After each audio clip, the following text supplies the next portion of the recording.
விட்டல்ராவ் சாரோட நாவல்களை நான் வந்து காலவெளியில் வண்ணமுகங்கள் என்ற கருத்தரங்கு சிற்றில் ஒருங்கிணைத்த போது வாசிக்கும் வாய்ப்பு கிடைத்தது. பொதுவாக சிற்றில் இது வரைக்கும் 7 கருத்தரங்களை ஒருங்கிணைத்திருக்கிறோம். அதில் வந்து விட்டல்ராவ் சாரோடது எனக்கு ரொம்ப ரொம்ப முக்கியத்துவம் வாய்ந்ததான ஒன்று. அது எந்த விதத்தில்னா, பொதுவாக ஆர்கனைசிங்கில் இருக்கேன், ஒருங்கிணைக்கிறேன், அந்த சமயத்தில் நான் எதுவும் பேச மாட்டேன் அப்படின்னு சொல்லி தப்பிச்சுக்கிறேன். நான் வந்து இதில் விட்டல்ராவ் சாருடைய நாவல்களை வாசித்தவுடன் இதுக்கு நான் கண்டிப்பாக பேசுகிறேன் அப்படின்னு சொன்ன நிகழ்வு, அந்த ஒரே ஒரு நிகழ்வு தான் நான் சிற்றில் ஒருங்கிணைத்த நிகழ்வுகளில் நான் பேசின நிகழ்வும் கூட. அந்த விதத்துலையும் முக்கியத்துவம். அது இல்லாமல் பாவனன் சார் இங்கே இருக்கார், அந்த நிகழ்வில் அவரும் பேசினார். அவர் பேசும்போது ஒரு எனக்கு எங்கள் எல்லாருக்கும் நண்பர்களுக்கு ஒரு அவர் இந்த நிகழ்வில் வாசிக்கப்படுற கட்டுரைகளை தொகுப்பாக்கினா என்ன அப்படின்னு ஒரு கருத்தை முன்வைத்தார். அதுக்கான ஒரு தொடக்கத்தை அவர் தொடங்கி வச்சாங்க. அப்போது அந்த நிகழ்வு விட்டல்ராவ் சாருக்கு நாங்கள் ஒருங்கிணைச்சது 4வது நிகழ்வு. அதுக்கு முன்னாடியே எம் கோபாலகிருஷ்ணன், யுவன் சந்திரசேகர், யுமாவாசிக்கு நடந்து முடிஞ்சிருந்தது. இவரது 4வது நடந்தது. ஆனால் காலவெளியில் வண்ணமுகங்கள் கருத்தரங்க கட்டுரைகள் தான் முதல்ல வெளியாச்சு. அது சந்தியா பதிப்பகத்தின் மூலம் வெளியானது. அந்த விதத்தில் எனக்கு அது முக்கியமான ஒரு நிகழ்வாக பட்டது. மேலும் அந்த கருத்தரங்கத்தில் விட்டல் சார் வந்து ஒரு ஏற்புரை, மிக நிகழ்வான ஒரு ஏற்புரையை வழங்கினார். அது வந்து ஸ்ருதியில் பதிவில் இருக்குது, பார்க்கலாம் நீங்கள். ரொம்ப நிகழ்வாக அந்த பதிவு முடிஞ்சதுக்கப்புறம் அது அவர் கைகளை எழுந்து சென்றவர் கைகளை பற்றி கொண்டு நன்றி சொன்னது இன்னும் கூட எனக்கு நல்லா நினைவு இருக்குது. அது மட்டும் இல்லாமல் இந்த காலவெளியில் வண்ணமுகங்கள் கருத்தரங்கத்தின் மூலம் எனக்கு கிடைத்த நண்பர்கள் சிலர் இங்கே கூட இருக்காங்க, அவங்களாம். ஸோ அந்த விதத்தில் பார்த்தா அந்த கருத்தரங்கம் மிக மிக முக்கியமானது. அதுக்கு ஒரு வாய்ப்பு கொடுத்த விட்டல் சாரோட படைப்புகளுக்கு முதற்கண் நன்றி சொல்லிட்டு இந்த உரையை தொடங்கலாம் அப்படின்னு நினைக்கிறேன். இல்லை, அதுக்கு முன்னே இன்னொரு விஷயம் கூட சொல்லணும். விட்டல்ராவ் சார் இது வரைக்கும் 10 நாவல்கள் எழுதியிருக்காரு. 10 தானே சார்? 12 சாரி 12 நாவல்கள் எழுதியிருக்காரு. அந்த 12 நாவல்களில் கருத்தரங்கத்துக்காக நான் 4 நாவல்கள் படித்தேன். இப்போது 2 நாவல்கள் வாசிச்சிருக்கேன். அப்படி இன்ஸ்டால்மெண்ட்டில் வாசித்து மீதி இன்னும் 6 இருக்குது. நான் 4 தான் கணக்கு பண்ணினேன். 6 இருக்கிறதுனால அந்த 6ஐயும் அடுத்தடுத்த நிகழ்வில் வாசிச்சிருவேன் அப்படின்னு ஒரு உறுதிமொழி இங்கே சொல்லிக்கிறேன். அதுக்காகவாது இவருக்கு 6 விருது, 6க்கும் மேற்பட்ட பெரிய விழாக்கள் அப்படின்னா இன்னும் ஒரு 3 அப்படி பண்ணிக்கலாம். அது ஆனால் கரெக்டு தான். நான் ஏன்னா இந்த நிலநடுக்கோடு மற்றும் இந்த நதி மூலம் 2 நாவல்களையும் அவர்கிட்ட இருந்து தான் வாங்கிக்கிட்டேன். அந்த நாவல்களை வாங்குவதற்கு போனப்போ அவர் சொன்ன விஷயம் வந்து அடுத்த சிறுகதை தொகுப்பு எழுதிட்டுருக்கேன். அது வந்து சிறுவர்களுக்கு ஒரு 1ஆம் வகுப்புலேருந்து 12ஆம் வகுப்பு வரைக்கும் இருக்கிற மாதிரியான ஒரு கதைகள் எழுதிட்டுருக்கேன். இன்னும் தொடர்ந்து ஊக்கத்தோடு எவ்வளோ ஒரு ஆர்வமாக இவர் வந்து பெரிய இன்ஸ்பயர் அந்த விதத்தில். சார் நீங்கள் சொன்னது சரிதான். அந்த 6 நாவல்களை நான் வாசித்து முடிக்கிறதுக்கு முன்னாடி இன்னொரு 3 நாவல்களை அவர் எழுதிடுவாருன்னு நினைக்கிறேன். அந்த விதத்தில் மிக சிறப்பான ஒரு விஷயம் வந்து. விட்டல் சாரோட நாவல்களை பற்றி நான் சொல்லணுன்னா, முதல்ல எனக்கு மனசுக்குள்ளே வந்து நிற்கிறது அவருடைய ஹாஸ்யமான நகைச்சுவை மிகுந்த அவருடைய ஒரு சில தருணங்கள், அவர் சொல்கிற விதம். தீவிர இலக்கியத்தில் நேர்பட பேசும்போது ஒரு சிலர் வந்து ரொம்ப நல்ல நகைச்சுவை ததும்ப பேசுவாங்க. ஆனால் அவங்களுடைய படைப்புகளில் உள்ளே போய் பார்த்தோன்னா தீவிரமான ஒரு மொழியும் நகைச்சுவை சொட்டுக்கு கூட இருக்காத மாதிரி ஒரு அதி தீவிரமான இறுக்கமான ஒரு மொழி நடையில் புனைவுகள் எழுதப்பட்டிருக்கும். அப்படிப்பட்ட புனைவுகளை தொடர்ந்து வாசிக்கும்போது ஒரு ரொம்ப சீரியஸான ஒரு சூழ்நிலையில் கூட ஒரே ஒரு வரியில் ஒரு நகைச்சுவை புகுத்தி விடுற விட்டல்ராவ் சாருடைய அந்த நாவல்கள் தரும் சுக அனுபவம் வாசிக்கும்போது தான் எனக்கு ஒரு பயங்கர ஆச்சரியமாக இருந்தது. வண்ணமுகங்கள் நாவல் அதில் வந்து வாசிக்கும்போது பல இடத்துல வாய் விட்டே சிரிச்சிருக்கேன். அந்த மாதிரியான ஒரு நாவல் அது மட்டும் இல்லை. உதாரணத்துக்கு இப்போ வாசித்த ஒரு நாவல்லேருந்து ஒரு வரியை மட்டும் நான் எடுத்து வச்சுருக்கேன். அது என்ன வரின்னு சொல்லலாம். அதுக்கு முன்னாடி அதுக்கான சூழலை சொல்லிடுவேன். சூழல் என்ன, காங்கிரஸ் ஏற்பாடு செய்கிற ரகசிய கூட்டம். நதிமூலம் நாவலில் இது வருது. காங்கிரஸ் ஏற்பாடு செய்கிற ரகசிய கூட்டம் அப்படிங்கிறதுக்கு காரணம் ஏன்னா இது வந்து 1926களில் நடக்கிற மாதிரியான ஒரு நாவல், ஒரு சூழல் அது. அந்த சமயத்தில் சுதந்திரத்துக்கு முன்னாடி தீவிர சுதந்திர தாகத்தோடு இருக்கிற காங்கிரஸ் கட்சியில் இருக்கிற சில தோழர்கள் நண்பர்கள் சந்தித்து நடக்கிற ரகசிய கூட்டம் அது. ஏன்னா காங்கிரஸ் கூட தடை செய்யப்பட்டிருந்த ஒரு அமைப்பு அந்த சமயத்தில். அப்போ வந்து ஒரு ஆயுத போராட்டம், நாங்கள் எல்லாரும் ஆயுதம் வச்சுக்கணும் அப்படின்னு ஒரு போராட்டம் பண்ணணும்னு பண்ணுறதுக்காக அதுக்கான ஆலோசனை கூட்டம் அது. இது எவ்வளோ சீரியஸான சுச்சுவேஷன். இதில் போயிட்டு அவர் இப்படி எழுதியிருக்காரு, திருப்பரங்குன்றத்துக்கு அடுத்திருக்கும் காளி கோயிலில் அந்த கூட்டம் ஏற்பாடாகிறது. அந்த அம்மன் கையில் 2.5 அடி நீளத்துக்கு பட்டாக்கத்தி வைத்திருந்தாள். செமர்த்தையாக இருந்தது. அப்படியே உபயோகித்தால் வெண்ணெய் வெட்டும். இவ்வளோதான். ஸோ இந்த மாதிரி வாசிக்கும் போதே நம்மளுக்கு அந்த இணக்கமான ஒரு தொடர்பு அந்த நாவல் கூட ஏற்பட்டுருது. அதே போல் நிலநடுக்கோடில் வந்து ஒரு நெருக்கடியான ரயில் பயணத்தை சொல்லியிருப்பார். எல்லாரும் ஒரு கட்டத்தில் அனுபவிச்சிருப்போம். அதில் அந்த உட்கார்றதுக்கு இடம் இவ்வளோ தான் கொடுத்துருக்காங்கங்கிறத சொல்கிறதுக்கு கௌபீஜனம் அளவுக்கு இடம் கொடுத்தாங்க. உட்கார்றதுக்கு இடம் சேலத்துலேருந்து சென்னைக்கு வரணும். அந்த காலத்தில் ரயிலெலாம் மெதுவாக தான் வரும். ஸோ அப்படிங்கும்போது உட்கார்றதுக்கு அவ்வளோ இடம் கொடுத்தாங்கங்கிறத அப்படி எழுதியிருப்பார். இது மாதிரி இல்லை, நிறைய மாதிரி சொல்லிகிட்டே போகலாம். நிறைய சொல்லிகிட்டே போகலாம். இன்னும் ஒன்று கூட எனக்கு ரொம்ப முக்கியமாக பட்டது. எக்ஸ்ட்ரா எடுக்கிறதுக்கு வருவாங்க, அதே நாவல் தான். ஒரு கிராமத்து பெண், அவளை தாலியை கட்டணும், ஆடையை அகற்றணும்னு சொன்னோன்னே என்ன குறும்பாக இருக்குது அப்படின்னு சொல்லி பயங்கரமாக தகராறு பண்ணுவாள். ஸோ இந்த மாதிரியான நிறைய அடிக்கடி இருக்கும் அவருடைய நாவல்கள். அங்கங்கே போயிட்டு நம்ம சிரிச்சிட்டே படிக்கலாம். அந்த மாதிரி நிறைய எல்லா நாவல்களையும் இருக்குது. இது வந்து நிலநடுக்கோடு, நதிமூலம், எதை எடுத்தாலும் காம்ராடுகளில் கூட இருக்குது. காம்ராடு வந்து ஒரு சீரியஸாக காம்ராடுகள பேரே உங்களுக்கு உணர்த்திடும் அது எதை பற்றி பேசுது, எந்த சித்தாந்தம்னு. அதுக்குள்ளே கூட நகைச்சுவை இருக்கும்.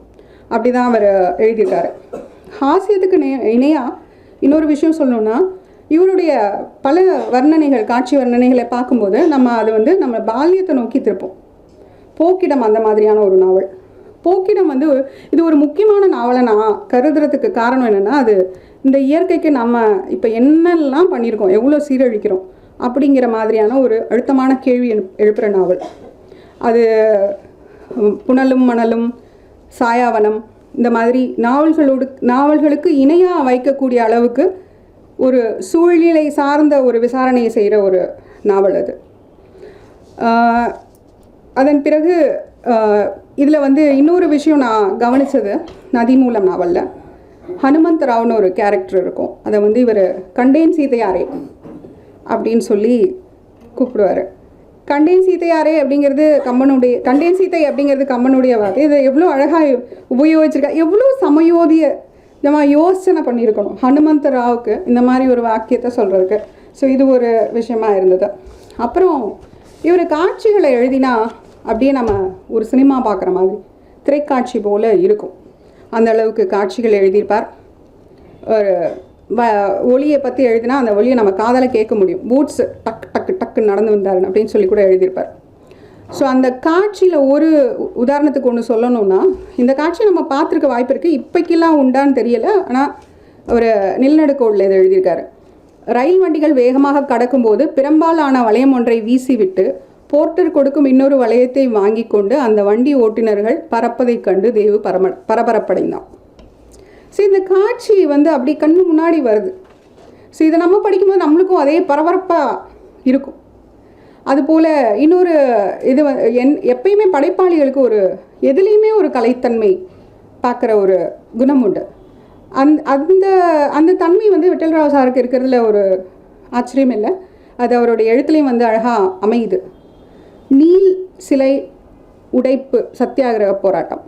அந்த சிலையை எப்படி உடைக்கலாம் அப்படின்னு தீர்மானம் பண்ணுறதுக்கு ஒரு 4-5 பேர் போகிறாங்க, பார்க்குறாங்க. அப்போ இவர் இப்படி சொல்கிறாரு, இவன் செய்த கொடுமைக்கு இதை அழிப்போம், ஆனால் இதன் கலை அம்சத்தை ரசித்து விடுவோம். ஸோ அப்படி சொல்லி அந்த சிலையோட எப்படி செய்யப்பட்டிருக்கு, எவ்வளோ அழகாக இருக்குது அப்படிங்கிறத அவர் சொல்லிக்கிட்டே போவார். அப்புறம் ஒரு மூட்டை பூச்சி, அது சார் ரொம்ப தொந்தரவு பண்ணியிருக்கோன்னு நினைக்கிறேன். 3 நாவலில் அதை எழுதியிருக்காரு. ஒரு கதாபாத்திரம் மாதிரியே வந்து போகுது. அப்புறம் வந்து விட்டல்ராவ் சார் எழுதியிருக்க கதை மாந்தர்கள் வந்து அவர்களுடைய தோரணையை, குணாதிசயங்களை வர்ணிப்பதில் கொடுக்குற அந்த டீட்டெயிலிங் இருக்குல்ல, அபாரமாக இருக்கும். இதில் நதிமூலம் நாவலில் நாமக்கல்லை பற்றி சொல்லியிருப்பார். நாமக்கல்லில் வெவ்வேறு தெருக்கள், ஒவ்வொரு தெருவும் ஒரு சமூக அமைப்பு, அவங்களுடைய குணாதிசயங்கள், பண்பாடு, கலாச்சாரம், சடங்குகள், நம்பிக்கை, இதெல்லாம் ரொம்ப ஆழமாக எழுதியிருப்பார். அது அங்கேருந்து எங்கே மாறுதுங்கிறதும் அந்த நாவல் முடியும் போது வந்து சொல்லியிருப்பார். அதில் எனக்கு ரொம்ப ரொம்ப பிடிச்சிருந்த ஒரு விஷயம் வந்து மாத்வா பிராமணர்கள் பற்றி ஒரு சொல்லியிருப்பார். அது அடிக்கடி ஒரு கன்னட வார்த்தைகள், அது கன்னடம் போல இருக்கும். உதாரணத்துக்கு ஹொசு தெருன்னு சொல்லுவார். ஹொசா அப்படிங்கிறது கன்னட வார்த்தை, புது அப்படின்னு சொல்கிறதுக்கு ஹொசு தெருன்னு சொல்லியிருப்பார்.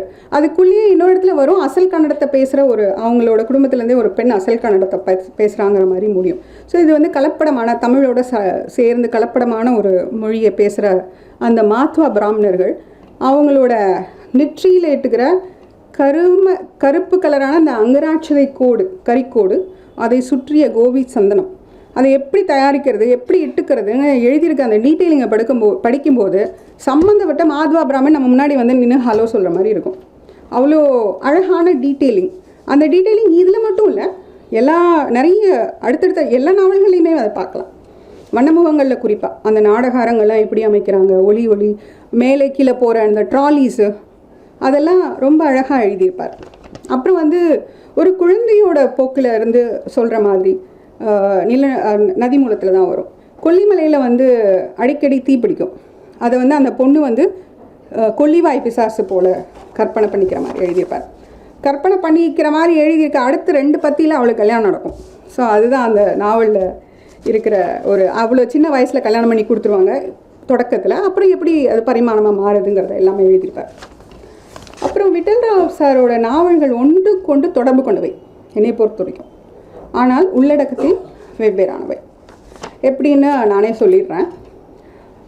நதிமூலம் வந்து 1926 தொடங்கி 1960 வரைக்கும் நடக்கிற அரசியல் மாற்றங்கள், சமூக மாற்றங்கள், அது எல்லாத்தையும் பற்றி சொல்கிற ஒரு நிகழ்வு. அதில் அந்த ஆயுத போராட்டம், நீல்சிலை உடைப்பு, காந்தியம், சத்தியாகிரகம், உப்பு சத்தியாகிரகம் பெருசாக, அப்புறம் வெள்ளையனே வெளியேறு, இந்த மாதிரி முக்கியமான சுதந்திரத்துக்கு நடந்த எல்லா விஷயங்களும், இது இந்தியாவுக்கான சுதந்திரம். ஆனால் அந்த விஷயங்கள் தமிழ்நாட்டின் மைய பகுதியில் இருக்கிற ஒரு சிறிய நகரமான நாமக்கல்லை எப்படி பாதிக்குது, அதை எப்படி மாற்றுது, அங்கே வாழற மக்களை அது என்னவா செய்யுது, இது எல்லாமே அந்த நாவலை படிக்கும்போது அவ்வளோ தெளிவான ஒரு விஷயமா இருக்கும். இதை இப்படி இந்த கையில் இப்படி வச்சுக்கிட்டோமா 1960 வரைக்கும் அது நடக்குது. 60லேருந்து தொடங்கி சில காலகட்டம் நதிமூலம் நகர்கிறது. ஸோ இந்த விதத்தில் இது ஒன்றுக்கு ஒன்று தொடர்பு கொண்டது அப்படிங்கிற மாதிரி எனக்கு தோணும். அதில் வர கிருஷ்ணராவோட பையன்தான் இதில் தேவா இங்கே வரானோ அப்படின்னு எனக்கு தோணுனது உண்டு. அந்த நதிமூலம் நாவல்லையும் அரசியல் பாதிப்புகள் என்ன செய்ததுங்கிறத தெளிவாக எழுதியிருப்பார். எம்ஜிஆர் சுட்டது, ஹிந்தி எதிர்ப்பு, தொழிற்சங்கங்கள் முரண்பாடு, திமுக வளர்ச்சி, பஞ்சம், இது மாதிரியான விஷயங்கள் எல்லாம் அங்கங்கே, இது எல்லாத்தையும் வரலாற்று குறிப்புகளாக இருக்காது, கதை மாந்தர்களோட வாழ்க்கையோட கலந்து அவர்களுடைய காதல், அவர்கள் செய்யும் சடங்குகள், இந்த மாதிரி எல்லாத்தோடையும் சேர்த்து அதை கொடுத்துருப்பார். ஸோ அந்த விஷயத்தில் இது ரெண்டும் ஒன்றுக்கு ஒன்று தொடர்புடையதோ அப்படின்னு தோணும். அதே போல் காலவெளி, நெல்நடுக்கோடு இரண்டும் 1960 சென்னை நிலப்பரப்பை முழுசாக பதிவு செஞ்சுருக்கு. அங்கே இருக்கிற அந்த சட்டைக்காரர்கள் அல்லது ஆப்பக்காரர்கள் என்று அடைமொழியிட்டு பேசப்படும் ஆங்கிலோ இந்தியன் வாழ்க்கையை பதிவு செய்வதாகட்டும், அதிலிருந்து நீச்சியா, கைரிக்ஷா, பேபி டாக்ஸி, WB என்ஜின், அந்த மாதிரி அந்த நிலக்கரியோடு ஓடுற அந்த ரயில் வண்டிகளின் என்ஜின், அப்புறம் அந்த கிராமஃபோன் தன்னைத்தானே அந்த தட்டை திருப்பி போட்டுக்கும், இதெல்லாம் நான் பார்த்துருக்கேன். ஆனால் இப்போ கிடைக்காது இதெல்லாம். இந்த விஷயங்களை ஒரு புகைப்படத்தை ஆல்பத்தில் சேர்க்குற மாதிரி அழகாக பதிவு பண்ணிக்கிட்டே போகிறார். அதுக்கப்புறம் இந்த 2 நாவல்களுக்கு தொடர்பு ஒன்று தொடர்பு இருக்குது அப்படிங்கிற எல்லா உள்ளடக்கம் வேறு தான், ஆனால் தொடர்பு இருக்கிற மாதிரி தான் எனக்கு தோணும். எப்படின்னா, நிலநடுக்கோடுக்கு அப்புறம் முன்னாடி எழுதப்பட்டது காம்ராடுகள். இது நிலநடுக்கோடு கொஞ்ச நாளைக்கு முன்னாடி எழுதினார். ஆனால் இதோட இன்னொரு பரிமாணமாக இதுக்கு ஒரு முன்னேற் போல் அது சென்றதாக தான் எனக்கு தோணுச்சு. அதே போல் நிலநடுக்கோடுலேயும் ஒரு சிந்தியான ஒருத்தங்க வராங்க. அவங்களும் ஆங்கில இந்தியன் குடும்பத்தோட ஒரு பொண்ணு. அதே காலவெளியிலையும் ஒரு சிந்தியா இருக்காங்க. அவங்க 2 பேரும் ஒரே வார்ப்போ அப்படிங்கிற மாதிரி நிறைய இந்த மாதிரி சின்ன சின்ன விஷயங்கள் எனக்கு பட்டது. அதுக்கப்புறம் இந்த இந்த நாவல்களில் ஒட்டுமொத்தமாக ஒரு சில விஷயங்கள் பார்த்தா அது ஒரு சில தத்துவங்களையும் கோட்பாடுகளையும் தொடர்ந்து சொல்லிக்கிட்டே இருக்கு. ஆனால் அதை சொல்லும்போது ஒரு ஒட்டுக்காக ஒரு அறிவுரை மாதிரி இல்லாமல் வெட்டி வெட்டி வெட்டி சொல்கிற ஒரு வடிவ யுக்தி.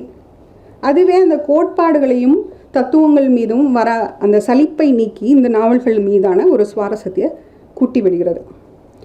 அதுக்கு பிறகு ஓவியத்தை பற்றி விட்டல்ராவ் சார் ஒரு இடத்துல சொல்கிறாரு, அது ஒரு விஷுவல் எக்ஸ்பீரியன்ஸ். அதை காண்றவனுக்கு தன்னைத்தானே வெளிப்படுத்திக்கணும். இது எந்த கலையம்சத்தோடையும் சேர்த்து பார்த்துடலாம். அதே போல் தான் அவருடைய எல்லா நாவல்களும். அவர் நாவல்கள் சொல்வது எல்லாமே எளிய விஷயந்தான். அவர் வார்த்தையிலே சொல்லணும்னா இட் இஸ் பொலிட்டிக்கலி ஓவர்டோன்ட். எல்லா ஆக்கும் அழிவு எல்லாத்துக்கும் பின்னாடி இருக்கிறது ஒரு அரசியல் பின்னணி தான் அப்படிங்கிறத அழுத்தமாக சொல்கிறது தான் இவருடைய நாவல். இறுதியாக ஒன்று சொல்லி முடிச்சுக்கலாம்னு நினைக்கிறேன். இது நான் ஏற்கனவே பேசின விஷயம்தான்.